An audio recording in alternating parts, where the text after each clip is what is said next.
Bueno, pues ahora ya sí podemos, empezamos.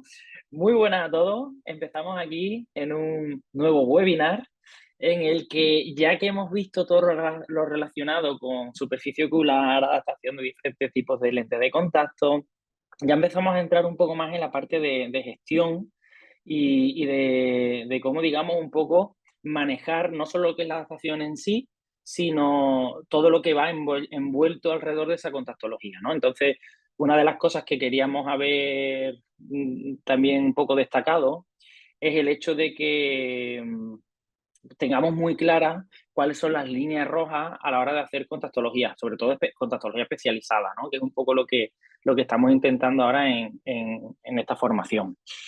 No es una formación en la que yo hable y ustedes no participéis, lo siento mucho, sino es más bien una formación en la que el objetivo es como crear una especie de debate en el que todos hablemos, aportemos y también un poco conocer vuestro punto de vista, porque claro, yo doy el mío, pero el mío no es único y omnipotente, sino más bien todo lo contrario.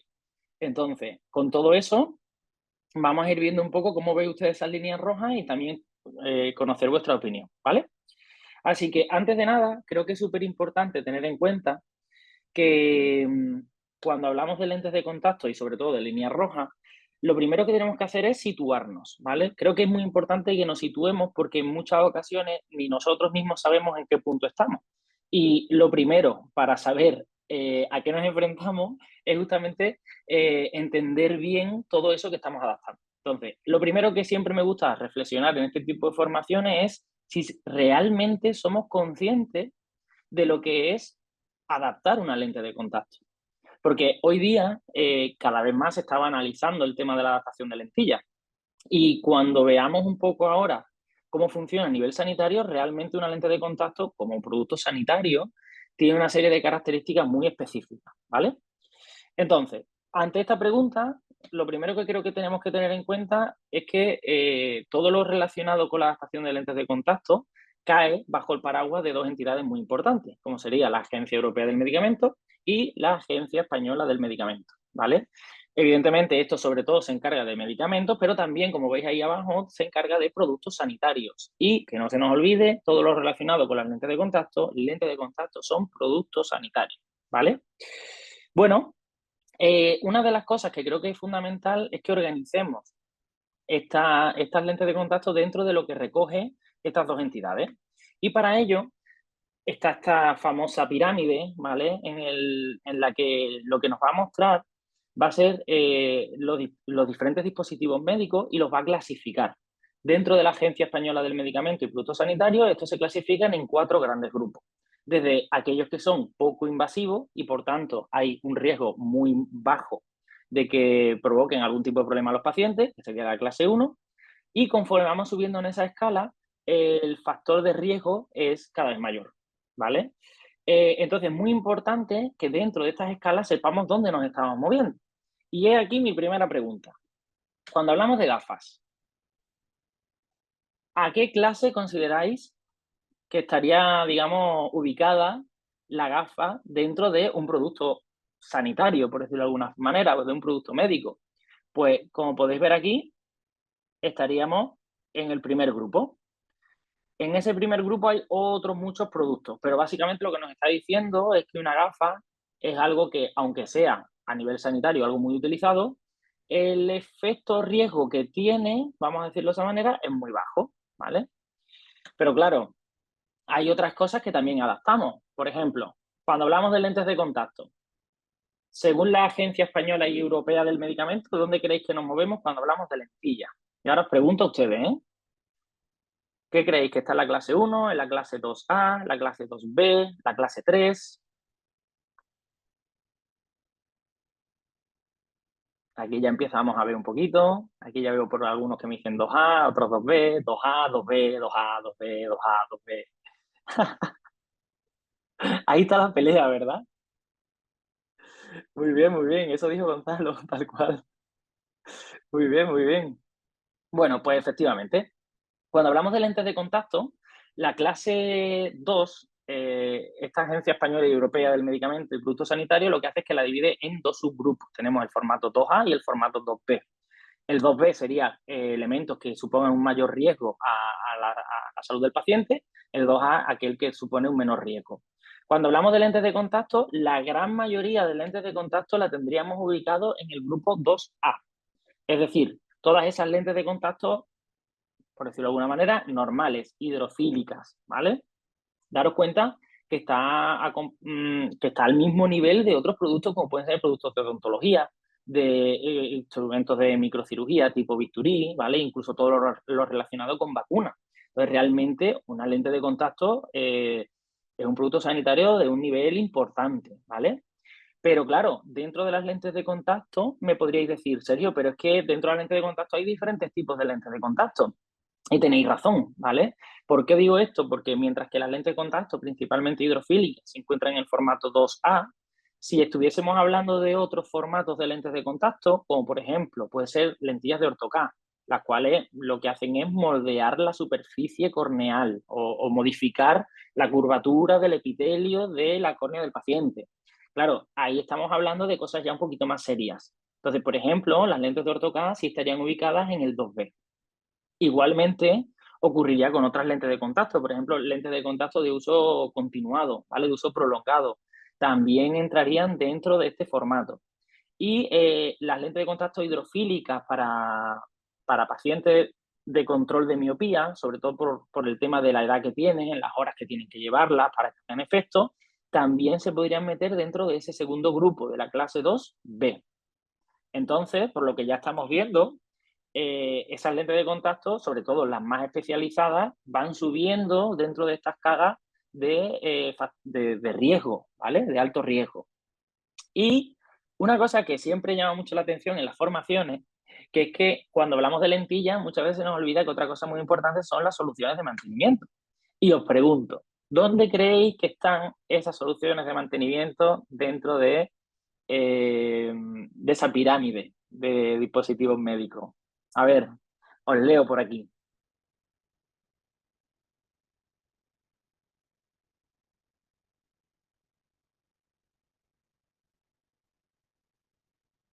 Muy bien, muy bien, muy bien. Aquí vais bastante encaminados, ¿eh?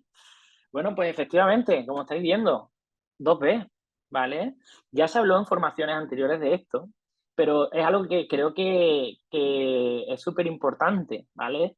Porque muchas veces hacemos adaptaciones perfectas, nos preocupamos muchísimo por el material, nos preocupamos muchísimo por la geometría y caemos en el gran error de dejar esa adaptación perfecta en manos de cualquier solución de mantenimiento. Y eso es un error muy grande, incluso hasta tal punto de que la solución de mantenimiento está considerada a un nivel más alto de riesgo que lo que es una lente de contacto hidrofílica estándar, ¿vale? Entonces, efectivamente, esto es algo que tenemos que tener muy en cuenta. Bueno, simplemente a modo de curiosidad, también que sepáis, como se escucha tanto el tema de la FDA, que es una de las entidades más importantes a nivel de control médico, ¿vale? Y de dispositivos médicos y todo ese tipo de elementos, simplemente que tengáis en cuenta que dentro de estos dispositivos ellos lo clasifican de una manera un poquito diferente, ¿vale? Entonces aquí, en vez de tener 4 clases, ellos lo que hacen es que la clase 2 la unifican y generan solamente un grupo, ¿vale? En este caso, la clase 2 es donde se ubicarían tanto las lentes de contacto como las soluciones de mantenimiento.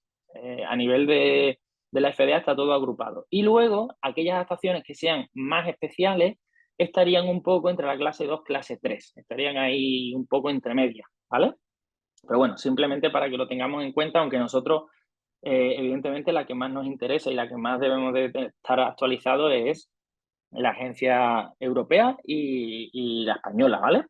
Pero bueno, ya esto es un poco para meternos en vereda, ¿vale? Y ya estamos un poco situados a nivel de marco legal, de cómo nos estamos moviendo, qué tipo de productos se están adaptando y sobre todo la importancia que se le da desde un punto de vista sanitario, tanto a lo que es la lente de contacto como a lo que es las soluciones de mantenimiento. Entonces, a la hora de adaptar una lente de contacto, antes de empezar, quería preguntaros, a ver qué opináis ustedes, de cuáles serían vuestras líneas rojas. Es decir, cuáles serían esas líneas que consideráis que en una adaptación de lente de contacto no se deberían de cruzar. A ver qué me comentáis. Vamos a ver un poco. ¿Qué me decís por aquí? Animaros. A ver si me dais ideas para el siguiente webinar. Yo voy leyendo un poco, por aquí me comentan pues todo lo que es riesgo ocular, ¿vale? Higiene, responsabilidad, edad mental, importante esa, Rubén. Eso quizás sea un factor más crítico de lo que nos pensamos, ¿eh? La edad mental. Vale, muy bien, muy bien. Bueno, yo voy a ir ahora desglosando un poco todo esto, ¿vale? Y vamos a ir también, pues, entre todos sacando un poco cada uno de esos temas adelante, ¿vale? Bueno, lo primero, yo cuando me plantearon este webinar, cuando me hablaron de líneas rojas, el problema que tenemos con los colores es que, como se suele decir, no son ni blancos ni negros, sino que son ciertos tonos de grises, ¿no? Entonces, aquí nos vamos a encontrar algunas líneas rojas que son absolutamente rojas y otras que las vamos a dejar un poquito más rositas, porque son como algo ahí un poco más ni que sí ni que no. Entonces, lo primero, y para mí esto es una línea roja rojísima, es la formación. Lo que ustedes estáis haciendo hoy aquí no lo hace cualquiera. Entonces, partiendo de esa base, creo que según qué tipo de adaptaciones, debemos de estar lo suficientemente preparados como profesionales sanitarios, adaptando productos sanitarios, para poder manejar, no la adaptación, porque la adaptación muchas veces no es lo más importante, sino las consecuencias de esas adaptaciones. Entonces, en mi opinión, una de las líneas rojas, y esto me pasa muchas veces tengo compañeros que me dicen, oye, serio, yo no me siento que esté preparado. Yo es que este diseño de lente de contacto, este tipo de lente de contacto, yo no la controlo, no me siento con la formación necesaria, o es algo que ni siquiera he asistido, ya sea en la universidad o algún curso extra, y no te ves con esa seguridad. Mi consejo ante esa situación, siempre, deriva a otro compañero, pero no a nivel de lentes de contacto, sino en cualquier ámbito dentro de la optometría. ¿Por qué? Pues porque dentro de la optometría hay un ámbito tan grande, hay una variedad tan grande que es muy difícil poder abarcar cada uno de los cabos que tenemos. Entonces, el hecho de que si tú no te encuentras con esa seguridad, con esa formación que te respalde, lo ideal es que en ese caso derives a un compañero que sepas que lo va a hacer bien, ¿vale?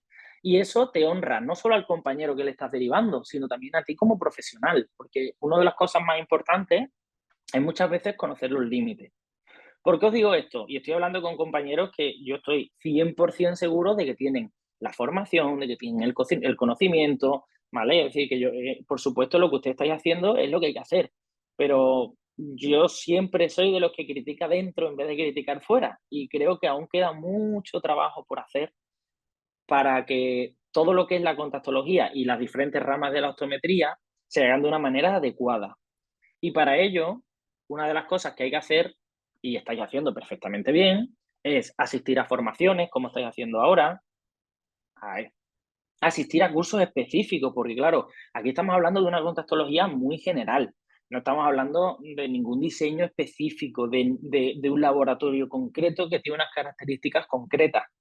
Al tema de talleres. ¿Por qué? Porque dentro de esa generalidad, a lo mejor necesitáis especificar más esa formación en lentes esclerales, en lentes de control de miopía, en lentes de ortocar. Aquí lo vemos todo, ¿vale? Pero todo, además, se tiene que ir actualizando y se tiene que ir refrescando. Por lo que, aunque ahora mismo estáis haciendo una formación creo que es bastante completa, nunca está de más que evidentemente hay que ir actualizándose. Para eso, congresos. Esos congresos en los que, si estuviera aquí Epi, diría que son bodas en las que nos conocemos casi todos los que asistimos, ¿vale? Entonces, siempre animaros a que asistáis a congresos, a que escuchéis a otros compañeros, que aprendáis de ellos. Como yo suelo decir, en los congresos no solo se aprende en las charlas, sino se aprende también en los pasillos, en las comidas, ¿vale? Y esa pues tan común que creo que es tan necesaria. Y por supuesto, como a todos, no solamente basta con la formación, sino que después de esa formación lo que viene es una curva de aprendizaje. Y por ahí tenemos que pasar todos. Y en esa curva de aprendizaje lo que yo siempre digo es que no hay que tener miedo, hay que tener respeto. Es decir, esto no es para que te venga un paciente y diga, no, no, yo con este paciente no me meto, que yo no me atrevo. No, tienes el conocimiento, tienes la formación, hazlo, pero hazlo sabiendo lo que se tiene que hacer. Uy, perdona un segundito, que se me ha pasado la pantalla. Muy bien, vaya. ¿Y por qué no me deja a mí pasar aquí? Un segundillo. Ahora sí. Bueno, toda esta formación, como siempre intentamos trabajar desde aquí, desde Doctor Academy, siempre debe de estar basada en la evidencia científica. ¿Por qué? Porque como pongo aquí, en la evidencia está la excelencia y eso es súper importante que lo tengamos en cuenta, ¿vale? Todo siempre que esté lo más respaldado posible, que aseguraros de que esos profesores, esas personas que os instruyen, pues que estén siempre lo más actualizados, lo más formados, para que esa información que ustedes recibís sea lo más veraz posible, que eso creo que es bastante, bastante importante. Vaya, lo vamos a hacer aquí con el dedo entonces. Bueno, ¿qué conseguimos con cosas como la formación? Pues cosas como este tipo, ¿vale? No hace mucho, esto lo pongo porque es que es algo que me ha llegado hace relativamente poco. Me viene un paciente que tenía queratocono y una de las cosas que me decía es que me han dicho en otra óptica que es mejor gastar lentillas de estas corneales muy planas, para frenar el avance del cono. ¿Qué opináis de esto? ¿Cómo lo veis? Los leo por aquí.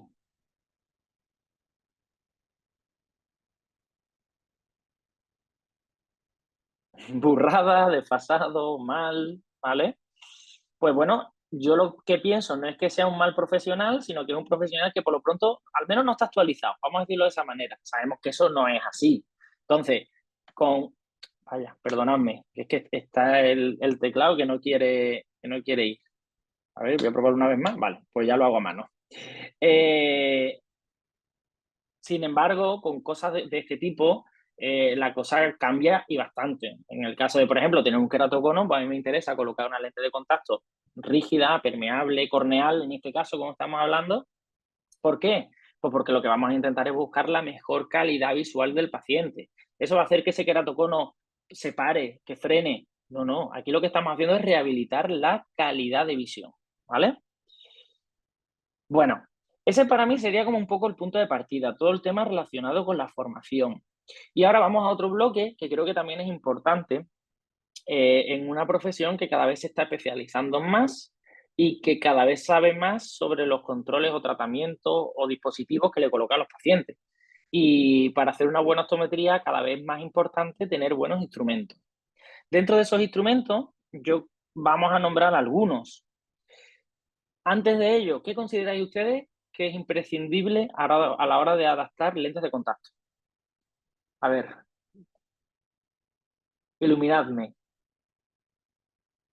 Estoy leyendo por aquí topógrafo, lámpara de hendidura, varias veces lámpara de hendidura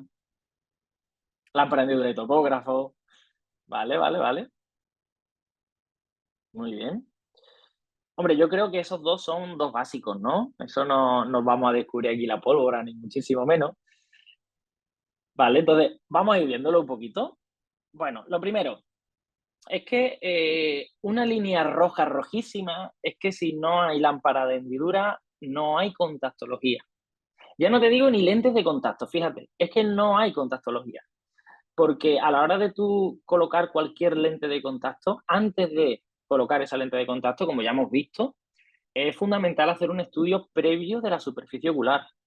Hay que ver cómo está esa lágrima, hay que poner fluoresceína, ver delisamina, ver si hay sequedad, irritación, tinciones, blefaritis, glándula de mibomio. Es decir, tenemos que ver que la integridad de la superficie ocular esté correcta.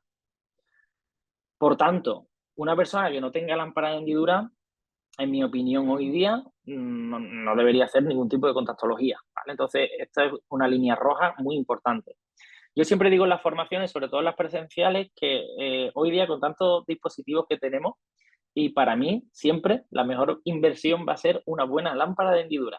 ¿Por qué digo esto? Porque en el momento que empezamos a entender más las lámparas de hendidura, os dais cuenta que dentro de ese dispositivo tenemos como muchos dispositivos diferentes. Podemos valorar el grosor de la capa lipídica de la lágrima, podemos hacer secciones ópticas, que es algo parecido a cortes como te haría una OCT, podemos medir ángulos iridocorneales, es decir, que realmente una lámpara de hendidura es mucho más que simplemente una luz difusa con bajos aumentos. Entonces, buscar instrumentos que os den una buena iluminación, que os den unos buenos aumentos y una buena calidad, creo que es fundamental a la hora de que ustedes empecéis ya a llevar a cabo esas adaptaciones de lentes de contacto. No solamente por vuestra adaptación en sí, sino yo creo que eso realmente tiene incluso un componente más importante. Y esto era uno de los vídeos que he robado a una de las compis este año, que cuando lo pusieron por el grupo, pues me llamó mucho la atención, ¿no? Está un poquito cortado porque si no era un pelín más largo. Y claro, muchas veces me llegan cosas así de este tipo y me dicen, oye, Sergio, quiero tu opinión, necesito que me digas, a ver si tú qué tocarías, qué verías. Y la realidad es que cuando vemos este tipo de vídeos es que es realmente complicado poder ayudar. Entonces, una lámpara de hendidura, como ya hemos dicho antes, nos va a servir para valorar la superficie. También nos va a servir, evidentemente, para valorar la lente de contacto. Nos va a servir para explicarle al paciente. El paciente tiene que entender lo que estamos haciendo con su ojo, ya sea si es un tratamiento de superficie ocular o es una adaptación de una lente de contacto. No basta con que tú le digas esta lente está abierta o esta lente está cerrada, sino una imagen, como se suele decir en estos casos, pues vale más que 1000 palabras. Entonces, el hecho de que esa lámpara de hendidura pueda ser, ya sea con un dispositivo externo, con un tipo de acople, poder el tener imágenes, acceso a esas imágenes, creo que es algo fundamental, ¿vale? Y también, por supuesto, no solamente para ti, para tu paciente, sino que en ocasiones, y esto nos pasa a todos, tenemos situaciones en lámpara de hendidura en las cuales necesitamos un poco de ayuda. Entonces, el hecho de tener a compañeros que están en los servicios profesionales o a otros compañeros a los que queramos, digamos, pedirle consejos, si tenemos unas imágenes de calidad con las que podamos, digamos, trabajar, genial. Pero claro, si hay veces que nos encontramos imágenes en las que no se ve la lentilla, el flúor está muy aumentado o con poco contraste, ahí es realmente complicado, ¿vale? Entonces, una de las cosas importantes, efectivamente, lámpara hendidura. Bueno, el siguiente ya me lo habéis dicho ustedes, ¿eh? Topografía. Si no hay topógrafo, no hay ortoqueratología. Fíjate, aquí ya empiezo un poco a matizar. ¿Por qué digo esto? Porque realmente, si tú lo que quieres es hacer una adaptación determinada, por ejemplo, una lente RGP corneal o una lente blanda, incluso con un queratómetro muy a las malas, puedes intentar más o menos defenderte. Pero cuando ya hablamos de, en este caso, ortocar, la ortocar es una lente de contacto que hasta hace no mucho, y yo espero que ya no se diga ese tipo de cosas que decían antes. No, la ortocar es una lente de contacto que se puede poner sin topógrafo. Yo he tenido compañeros que me han venido diciendo eso, que le han dicho los comerciales de los laboratorios. Tú simplemente me dices la queratometría del meridiano plano, que eso lo puedes sacar de cualquier queratómetro y ya con eso empezamos a trabajar.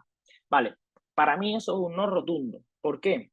Porque la topografía es la que realmente te va a dar información de cómo se está haciendo ese tratamiento, ¿vale?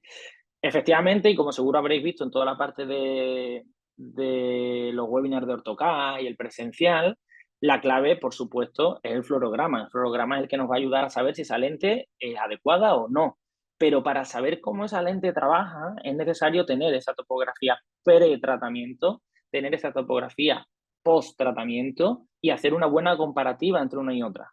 Solo así vamos a saber cómo está trabajando esa lente de AutoCAD, cuántas grabaciones está quitando, si está centrada, si no está centrada. Y para ello la topografía es imprescindible. En mi opinión, no solamente en la ortogratología, por supuesto, en cualquier adaptación de lentes de contacto. Pero como línea roja rojísima, volvemos a repetir, sin ninguna duda, si no hay topógrafo, bajo mi punto de vista, no hay ortocad. Bueno, otra herramienta, que esta no es tan roja rojísima, pero os lo voy a argumentar y creo que después de esas formaciones, sobre todo las presenciales, que hablábamos mucho, si no hay biómetro, no hay control de miopía. A ver, ¿esto quiere decir que es fundamental, imprescindible tener un biómetro porque si no, no puedo hacer control de miopía? No, pero en el momento que entendéis cómo funciona la miopía y cómo funcionan los tratamientos de control de miopía, si tú quieres comprobar, asegurarte de que ese tratamiento está haciendo el efecto que quieres que haga, la única herramienta que te va a decir el funcionamiento correcto o incorrecto es la medida de la longitud axial. Por ello, si no hay biómetro, no tenemos esa información y por tanto no tenemos el control de saber cómo está trabajando ese tratamiento para ralentizar la miopía. Por lo tanto, ese biómetro cada vez se va a hacer más imprescindible a la hora de manejar cualquier paciente que tenga una miopía en progresión, ¿vale? Esto es importante porque poco a poco cada vez vamos entendiendo más el mundo de la miopía y por tanto es fundamental que no solamente ya por nosotros, que por supuesto es muy importante, ¿no? Pero incluso como material de apoyo, como explicación a los pacientes, sobre todo padres, son herramientas muy, muy potentes. Además de que no solamente tienen utilidad a nivel de control de miopía, tienen otro tipo de utilidades. Bueno, muy bien. Para mí esas tres herramientas son fundamentales, ¿vale? Son muy, muy importantes dentro de un buen gabinete de contactología. Y ahora nos vamos al examen visual. Bueno, aquí se puede abrir un melón, yo creo, interesante, porque, claro, si viene ese paciente a vuestra consulta, a vuestra óptica, clínica de optometría, y quiere lentillas, mi pregunta es, ¿qué tipo de examen hacéis en esos casos? Porque, claro, yo me encuentro con compañeros que nos ponemos a hablar y me dicen, hombre, yo si vienen a por lentillas, yo le hago las pruebas de lentillas. Y luego me encuentro otros que les gusta, entre comillas, recrearse más y hacer más pruebas. Entonces, ¿qué opináis? ¿Cuál es vuestra opinión? ¿Cuál debería ser el examen visual para un paciente que viene a utilizar lentes de contacto? Muy bien, Esther. Por aquí me comenta Esther que ella le hace de todo. La ropa y eso no se la doblarán, ¿no? Como- Muy bien, Carmen, un binocular. Álvaro nos comenta que optometría y contacto. Vale. Depende de lo que paguen. Oye, vale. Ahí, mira, Esther, la clave de todo es que él te va a pagar lo que tú le digas, básicamente.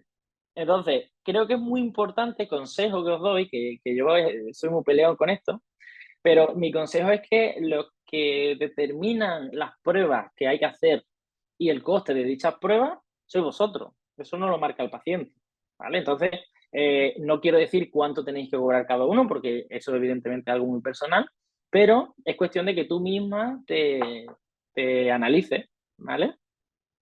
Sí te digo, en mi experiencia, esto es experiencia personal, que toda adaptación de lente de contacto que no es abonada, por decirlo de alguna manera, se gestiona de manera muy diferente a cuando el paciente paga por su adaptación y por ese servicio, ¿vale? Entonces, de aquí, como ya sabéis y ya creo que me conocéis, os animo a todos a que, por supuestísimo, cobréis los servicios profesionales. Eso es algo fundamental. Suele hacerle el completo. Doblar la ropa, vale, vale, Esther, genial. Genial. Muy bien, muy bien. Bueno, pues vamos a ir viéndolo, ¿vale? Bueno, yo doy mi opinión, ¿vale? ¿Qué pruebas son necesarias para adaptar una lente de contacto? Bueno, pues realmente, si nos ponemos muy, muy exquisitos, no son tantas pruebas, ¿no? Porque tú me puedes decir, bueno, yo le hago una refracción, yo le miro en lámpara de hendidura y le hago una topografía y con eso ya tengo todo lo necesario para calcular una lentilla. Bueno, diámetro de iris visible, ¿no? Y diámetro de pupila en el caso de que sea necesario y tal. Bueno, sí y no. Yo estoy totalmente de acuerdo con los que han ido comentando anteriormente. Cuando estamos ante un paciente de lentes de contacto, esto no es una línea roja rojísima, aquí tranquilidad, pero bajo mi punto de vista, si no hay un examen completo, no debería haber lentes de contacto. ¿Por qué? Porque, primero, hay una gran cantidad de pacientes con otro tipo de problemas, ya sea salud visual, disfunciones binoculares, problemas de rendimiento, los cuales se nos van a escapar y eso no le debería de ocurrir a un buen optometrista, que esa es nuestra labor, ¿vale? Entonces nosotros lo primero que tenemos que hacer es un cribado de todas esas condiciones visuales que pueden suponer un problema para el paciente. ¿Que está todo bien? Entonces ya es cuando nos vamos a centrar, por supuesto, en todo lo relacionado con la lente de contacto. Pero desde aquí os animo a que cuando hagáis vuestro trabajo lo hagáis de una manera completa y adecuada, que no saltéis nada, porque eso el paciente lo diferencia muy mucho. No es lo mismo ir a un centro donde cogen una lente de contacto de una caja de prueba, un blister y se lo colocan y se va el paciente por la puerta, a ir a otro centro donde le han hecho un examen visual exhaustivo, donde le han sacado una información previa a ponerle esa lente de contacto, donde se le ha informado al paciente de ese tipo de información, que hay veces que nos encontramos pacientes que a nivel de visión pueden ir genial con su gafa y a lo mejor al pasarlo a lente de contacto o viceversa, pueden empezar a tener de según qué tipo de problemas, ¿vale? Entonces, fundamental, muy recomendable, examen visual completo, un examen binocular, como se suele decir en según qué formaciones, ¿vale? Que aquí estamos hablando de lentes de contacto, pero que no se nos olvide que la lente de contacto está muy relacionada con todo lo que es visión binocular, con terapia visual y viceversa. Ellas también se van a relacionar con lo que es la contactología. Bueno, aquí también estábamos de acuerdo. Luego, otro punto crítico, la selección del paciente. Ya esto lo estaba ya anticipando un poquito ustedes, que estaban muy bien anticipados. Y es que yo creo que muchas veces en la contactología quizás este sea el punto más importante. Y esto no te lo da la formación, lo lamento mucho. Esto te lo dan los fiascos, literalmente. Muchas veces ves esos pacientes que tú ves parámetros y dices, ¡buah! Este paciente es perfecto. Este me va a salir fenómeno. Vale. Y tú ahí intentas al paciente convencerlo, lo llevas a tu terreno y cuando te das cuenta, el problema no es la lente de contacto, el problema es el paciente, ¿vale? Entonces, lo normal cuando ya te caes varias veces, cuando ya te llevas alguna que otra decepción, ahí ya es cuando empiezas a darte un poco cuenta de esos perfiles, ¿no? De esas situaciones, como dice aquí Belén, pues de esa edad mental, por decirlo de alguna forma, ¿vale? Entonces, yo creo que la selección del paciente es muy crítica. Es muy, muy crítica. Esto no quiere decir que no haya que decir solo a los pacientes, todo lo contrario. Nuestro deber, por supuesto, es informar, es dar opciones, que los pacientes elijan, recomendar la que nosotros, desde nuestro punto de vista de profesional, consideramos más adecuada. Pero también uno de los factores que tenemos que tener en cuenta es esto, la selección del paciente, ¿vale? Y cosas así que se me vienen a la cabeza, pues por ejemplo, cuando estamos hablando de ortoCAD, cuando hablamos de control de miopía, sobre todo cuando ya estamos hablando de graduaciones elevadas, tenemos que tener un poco de cuidado. ¿Por qué? Porque realmente la evidencia más importante es cuando estamos en miopías de debajo de 6 dioptrías. Si nos estamos yendo a miopías superiores, ya empezamos a entrar en lo que decimos un terreno un poco pantanoso. Quiere decir que la ortoCAD, la gafa para control de miopía, la lente hidrofílica, la atropina, ¿quiere decir que no le va a hacer nada? No, no estamos diciendo eso. Pero que ese efecto control no es el mismo, o no tiene, mejor dicho, que ser el mismo porque la evidencia científica no te respalda igual. Entonces, cuidado con esas graduaciones elevadas. Además, otra cosa que ya visteis en el presencial de OrtoCAD, que a mayor miopía queramos tratar, en este caso, por ejemplo, con OrtoCAD, más fácil es que nos encontremos según qué tipo de complicaciones, más encima hay que estar de esos ojos, más problemas nos podemos encontrar. Entonces, muy importante seleccionar correctamente ese paciente. Luego, otros pacientes que también tenemos que controlar mucho, sobre todo son aquellos que tienen ojos con patologías. Si ya se vieron en webinars anteriores también, ¿no? Pero esos pacientes que, por ejemplo, ya te vienen con un trasplante de córnea, tienen un queratocono, tienen algún tipo de patología, las cuales las lentes de contacto, por supuesto, están muy indicadas, pero son ojos que tenemos que vigilar mucho más que los ojos, vamos a decir así, estándar, por decirlo de alguna manera. ¿Por qué? Pues porque te puedes encontrar sorpresa. Y una mala adaptación en estos ojos te puede llevar un disgusto de los grandes, ¿vale? Otra selección del paciente que no la he puesto aquí, porque esto es un poco como más extremo, pero una selección del paciente en situaciones muy sencillas puede ser, por ejemplo, el candidato a una lente de contacto multifocal. Si te viene un paciente con pupilas extremadamente grandes, extremadamente chicas, que quiere tener una calidad visual igual que la de la gafa, quizás ese paciente no es el más indicado para ese tipo de lentes de contacto, o por lo menos las lentes de contacto estándar. Pues es muy importante que sepamos un poco cribar a esos pacientes. Aparte, por supuestísimo, y estoy totalmente de acuerdo, de la edad mental. Yo creo que aquí todos hemos tenido niños demasiado pequeños para llevar lentillas, que es increíble cómo se ponen y se quitan esas lentillas y lo rápido que aprenden. Y luego hemos tenido ya hombres y mujeres hechos y derechos a los cuales no había manera de colocarse bien la lentilla, de quitarse correctamente la lentilla sin que se hicieran algún rozón o de llevarnos algún susto o incluso de que no usaban la lentilla correctamente. Entonces, esa selección del paciente también es muy importante. Bueno, Esto es un pequeño resumencillo de toda esta parte. Y ahora vamos a seguir un poco pues, con todo lo relacionado también a nivel de líneas rojas.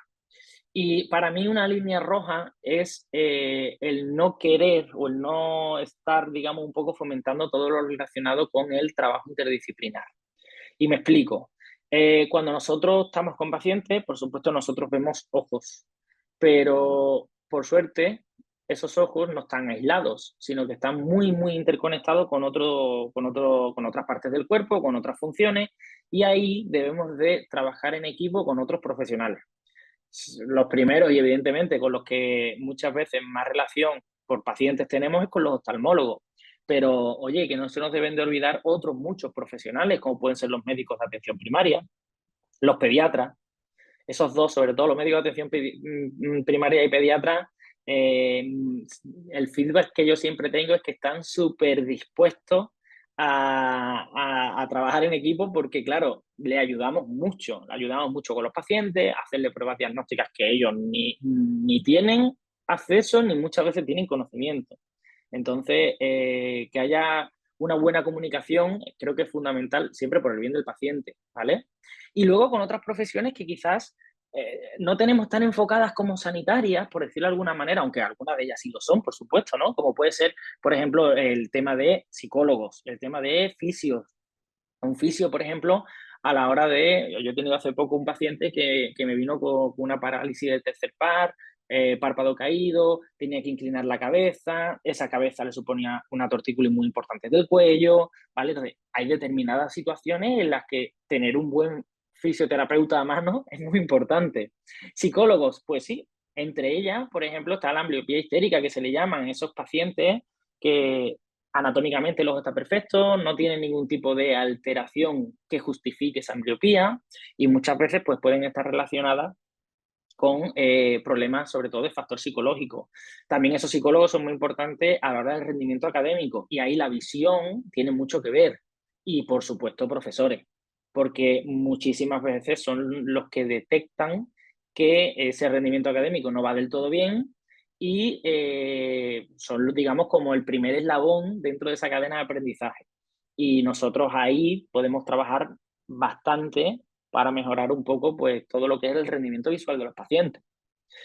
Bueno, dicho todo esto así un poco general, por supuestísimo, aquí no hay duda ninguna con el que más nos tenemos que entender y con el que más tenemos que trabajar de manera interdisciplinar es el oftalmólogo. Y aquí yo siempre soy de los que crea puentes entre una disciplina y otra.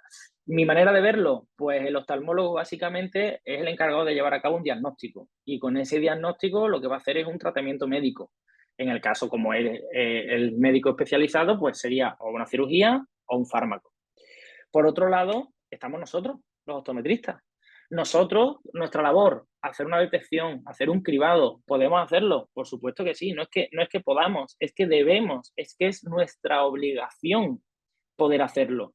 ¿Por qué? Pues porque de esa manera podremos atender a ese paciente o se podrá manejar a ese paciente de una manera, lo primero, mucho más personalizada y por tanto también de una manera mucho más efectiva, evitando luego problemas visuales muy importantes a largo plazo.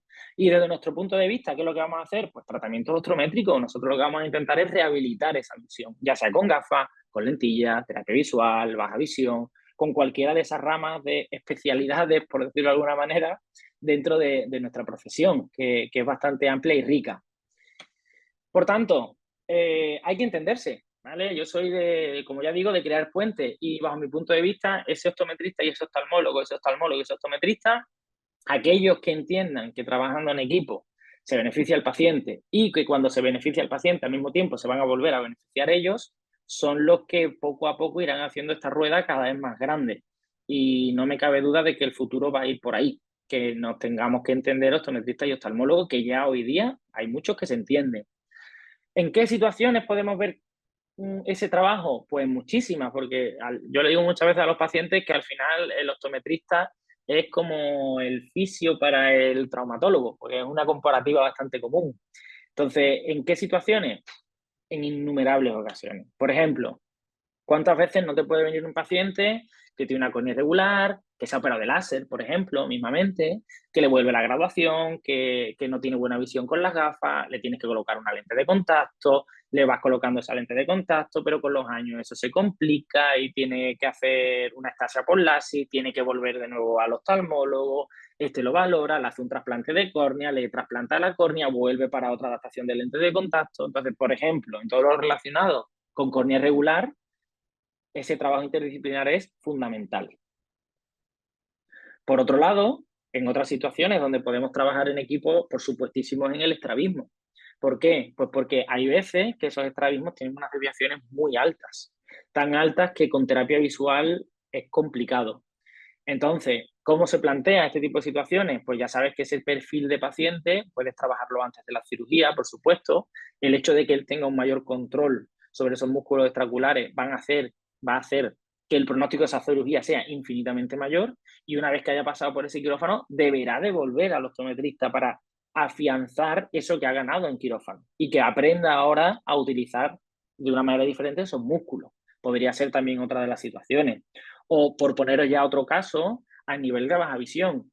Seguro que a muchos de vosotros viene un paciente, se queja de que no ve bien con la gafa, empezáis a hacerle un examen visual, le detectáis que tiene un determinado problema en la retina, lo deriváis y ahora el oftalmólogo hace su tratamiento, ya sea un láser, ya sea una inyección intravítrea, con eso consigue estabilizar la disfunción o enfermedad que tenga en ese polo posterior y luego vuelva a vosotros. Probablemente pues ahí ya entre la necesidad de hacer baja visión, buscar filtros terapéuticos, lupa, microscopio, telescopio, herramientas con las que ese resto visual lo podamos potenciar. En definitiva, creo que es muy importante el trabajo en equipo, especialmente, aunque sin quitar valor, por supuesto, al resto de compañeros sanitarios y no sanitarios que están muy relacionados con la visión, especialmente con esos compañeros oftalmólogos. Y sin ninguna duda aquí el que se beneficia siempre es el paciente. Otro punto muy importante, informar. Yo no sé ustedes, pero yo gasto más saliva hablando con el paciente que haciéndole el examen visual, que colocándole unas lentillas, ¿vale? Yo ahí gasto muchísima saliva. Y yo soy de los que piensa que informar nunca es tiempo perdido, siempre es tiempo invertido. No puede ocurrir que adaptemos una lente de contacto. Ha podido ser la mejor adaptación del mundo, pero no le has explicado cómo se pone, cómo se quita, cómo se limpia, cómo son las pautas de uso, cuántas horas las puede llevar, qué formato de lentillas se está llevando, ¿vale? No es la primera vez, que seguro que también os ha ocurrido a ustedes.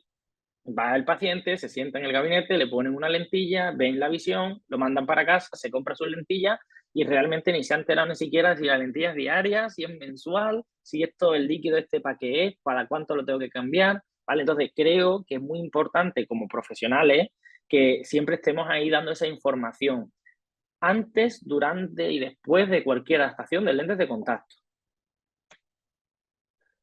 Esto lo estuvimos hablando en webinars anteriores también. Consentimiento informado. Sin consentimiento informado no hay lentes de contacto. Y esto si es línea roja, roja, ¿vale? Muchas veces nos acordamos de los consentimientos informados en casos súper difíciles. Ese trasplante de córnea, ese paciente que tiene un edema, ese queratocono, pero se nos olvida muchas veces esos pacientes que en principio son pacientes normales. Entonces, ¿quién de vosotros soléis utilizar consentimientos informados?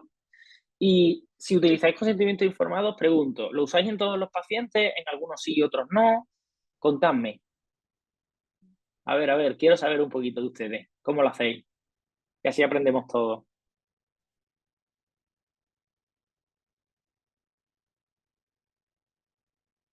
Ujú. Aquí me comentan que en todos los casos no. Vale, Isabel, por ejemplo, en ortocar. Yo siempre salvo olvido. No te preocupes, Belén, que alguna vez se puede olvidar, ¿vale? En casos especiales, no en todos los casos. Vale, muy bien, muy bien. Bueno, yo simplemente os planteo, ¿vale? Los que ya estáis haciendo, aunque sean casos especiales, genial, ¿vale? Muy bien hecho. Los que no lo hacéis ni en casos especiales, cuidado. Elisa, por ejemplo, me estás poniendo por aquí. Vale, bueno, vale. Carmen, por ejemplo, nos comenta que en ortocar, en esclerales, pero por ejemplo en diarias no. Vale, bueno, yo os comento. Lo primero, evidentemente, yo creo que compañero que no esté utilizando ese consentimiento informado para la adaptación de lentes especiales debe de empezar a hacerlo ya, ¿vale? Y ese ya es, ahora en cuanto terminemos, que se prepare consentimiento y que lo organice. ¿Por qué? Yo veo el consentimiento informado como la mejor herramienta para darle la información al paciente, asegurarme que el paciente ha entendido esa información y yo, a nivel personal, quedarme tranquilo de todo lo que va a ir viniendo luego con lo que es la lente de contacto.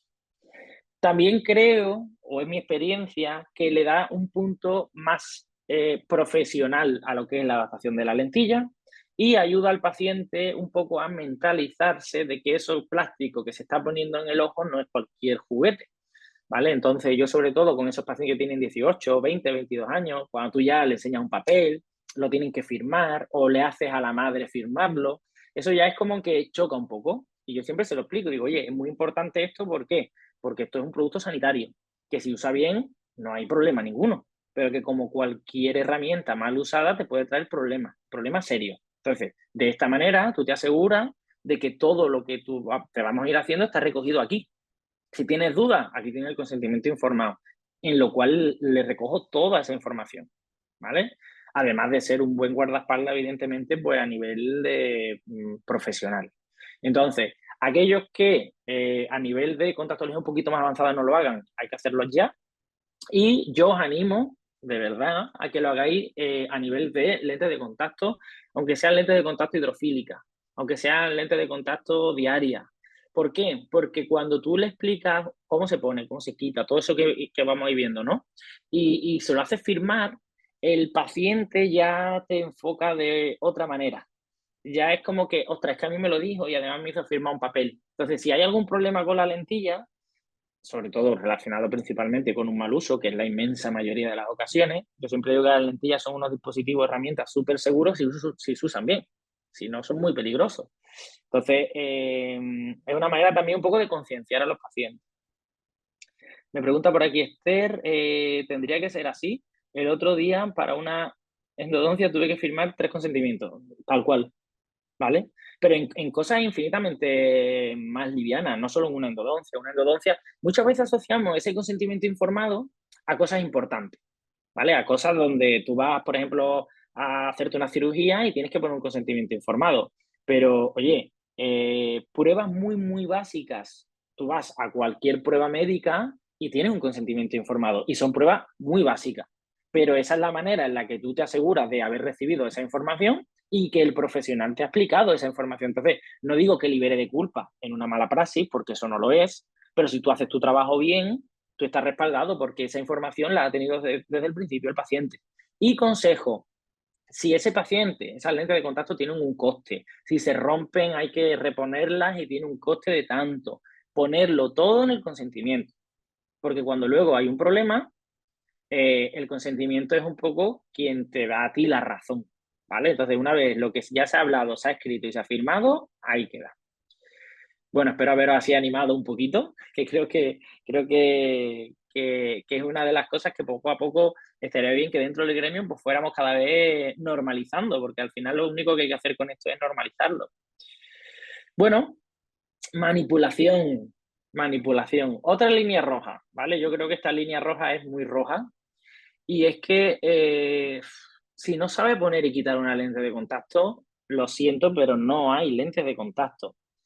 Yo sé que hay veces que tenemos muchas ganas de vender unas lentillas, de que se lleven unas lentillas, no tenemos más ganas ni paciencia y estamos cansados de verle la cara a ese paciente una y otra y otra y otra vez.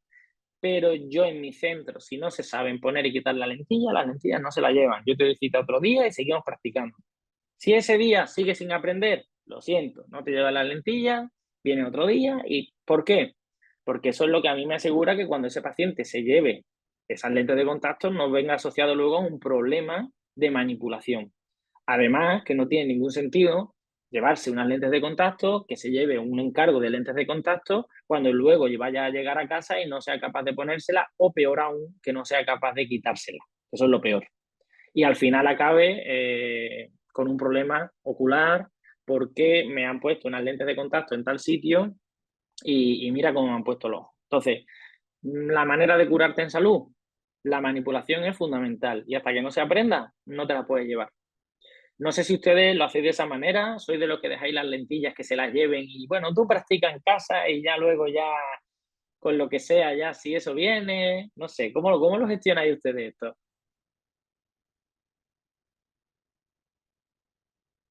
A ver.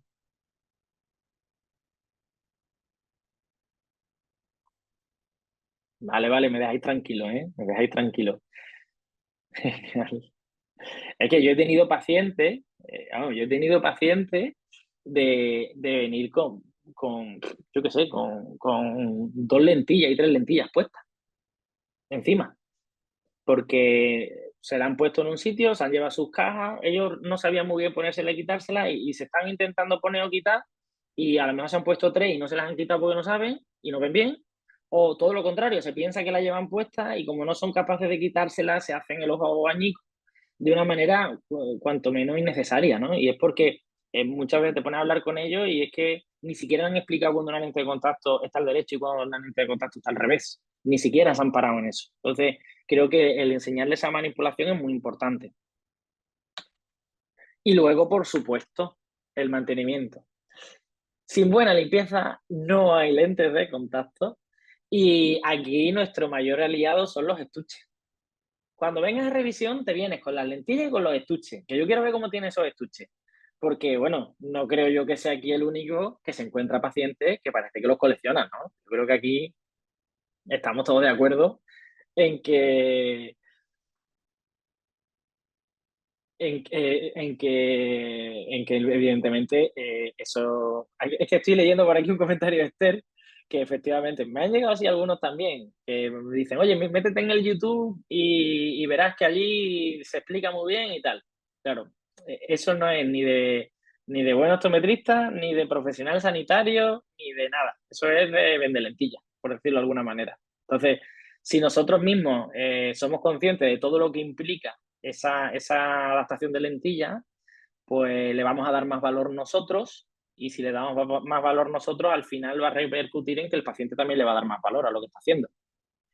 Si nos limitamos a ¿qué quieres lentilla? Cualquier lentilla te va bien, yo cojo una de aquí, te la pongo y te lleva 6 meses, un año, una caja de 30 o de 90 y Santas Pascuas, pues evidentemente dispensan más que adapta. Y eso al final es la gran diferencia entre un pone lentillas, como se suele decir malmente, a un contactólogo, ¿no?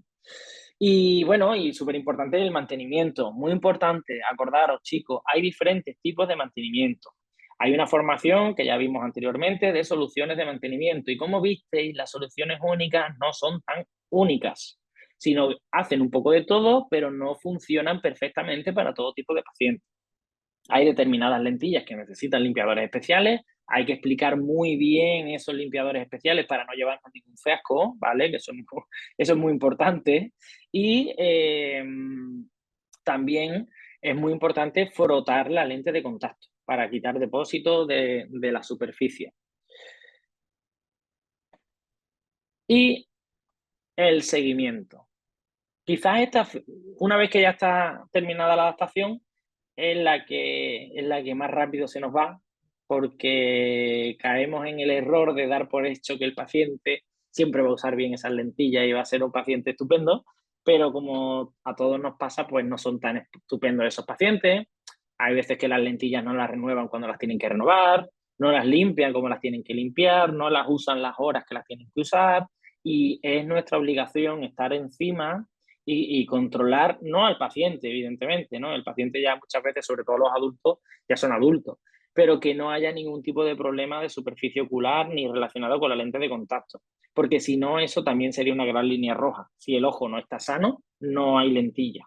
Y da igual cómo te pongas, porque prefiero que te pegues una temporada sin lentilla a que te pegue una temporada larga sin ojo, como yo le digo a los pacientes por asustarlo un poco.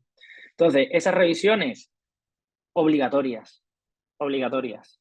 Yo, por ejemplo, en mi centro, yo recomiendo a todos esos pacientes, yo les voy haciendo esos controles de 6 en 6 meses y hay alguno que, ya porque está fuera, porque no voy bien, porque no puedo asistir, a más del año no se alarga. porque es que además se lo digo, mira, es que no puedo darte la lente de contacto si no reviso que con esa lente de contacto vas bien. Si no, luego te encuentras la sorpresa. Esos pacientes que te vienen con papilas, con intolerancia según qué materiales. ¿Por qué? Pues básicamente por un mal uso, pero también nosotros, cuando nosotros hacemos una adaptación de una lente de contacto, no consiste solo en te la adapto y te la llevas, sino me tengo que asegurar de que el uso de esa lentilla al cabo del tiempo es adecuado y que en ningún momento esa lente de contacto te pueda provocar alguna reacción negativa sobre la superficie. Muy bien, muy bien. Bueno, y dicho esto, pues ya le damos un poco el cierre y la clave de todo, o lo que yo intento un poco con este webinar, es que, uy, que se pica de aquí, es el hecho de, primero, daros conciencia de cuando hablamos de lente de contacto, de lo que realmente estamos hablando, de que son productos sanitarios, tanto lo que es la lentilla, el líquido de mantenimiento, que es nuestra labor como profesional de la visión y además el especialista en este tipo de acciones, de llevarla a cabo de una manera correcta y de sobre todo no infravalorar algo tan importante como es la contactología.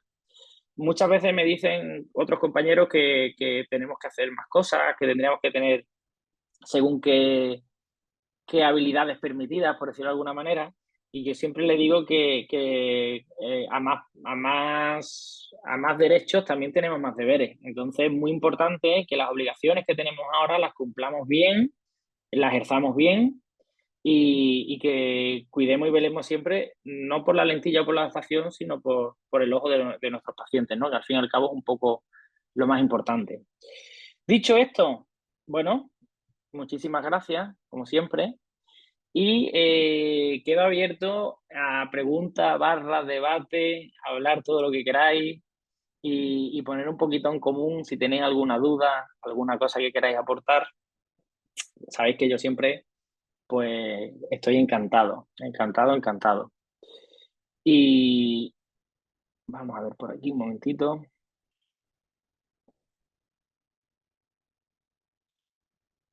Aquí. Y básicamente es un poco eso, chicos, ¿vale? El tema de que sepáis bien cuando estamos ante una lentilla, que eso no es simplemente un plástico, como se suele decir, sino que es mucho más y que teniendo nosotros eso en cuenta, eso también se transmite al paciente. Muy bien, bueno, pues cualquier duda, cualquier cosita, lo vamos viendo, ¿vale?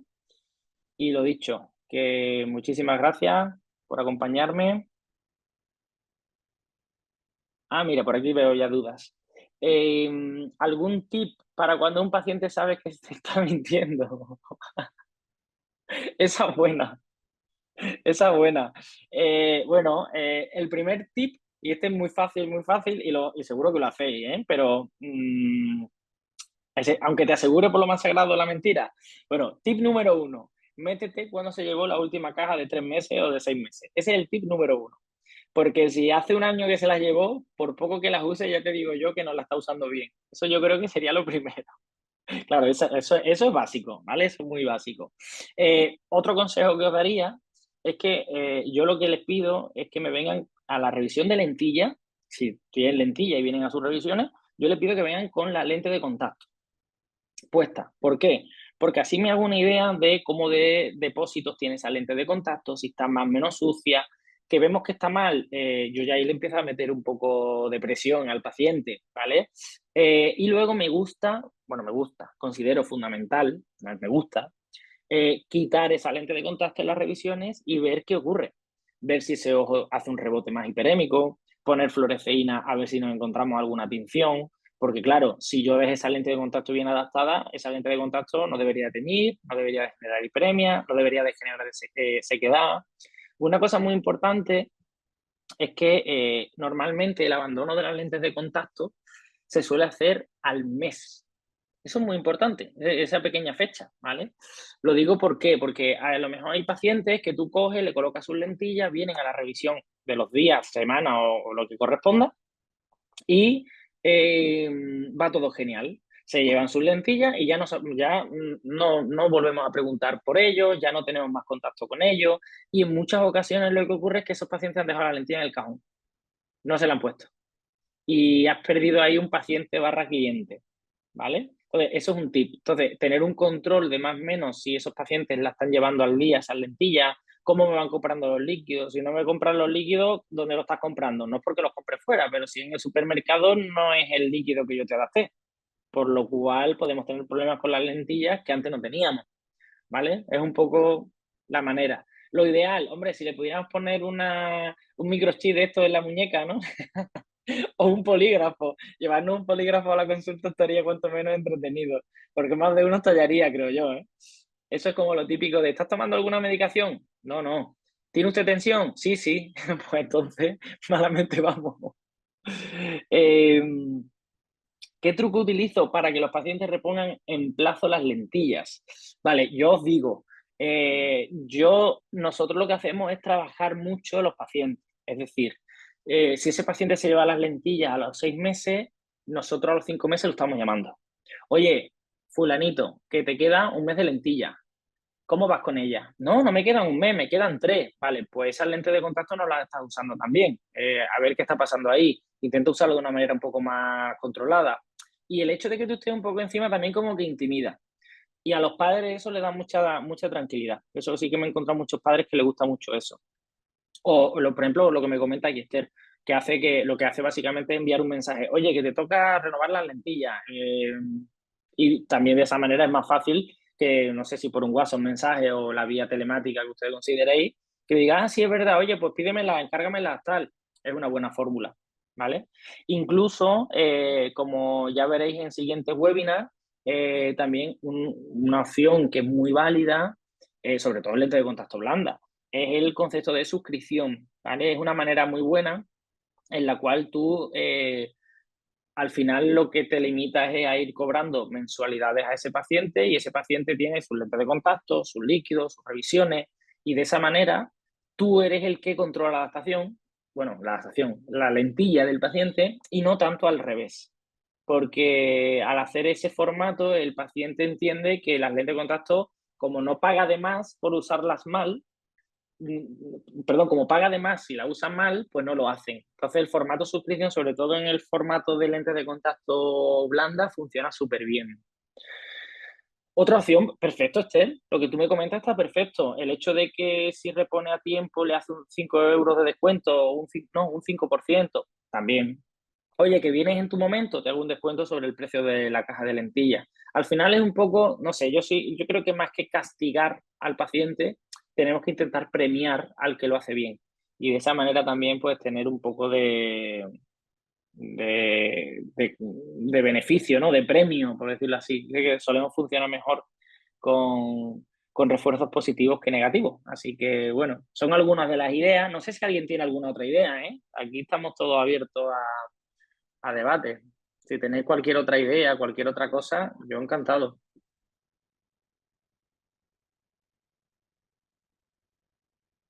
No sé si por aquí tengo algún compañero. Nada, Isabel, para eso estamos, para intentar compartir ideas y seguir aprendiendo, qué es lo que queremos.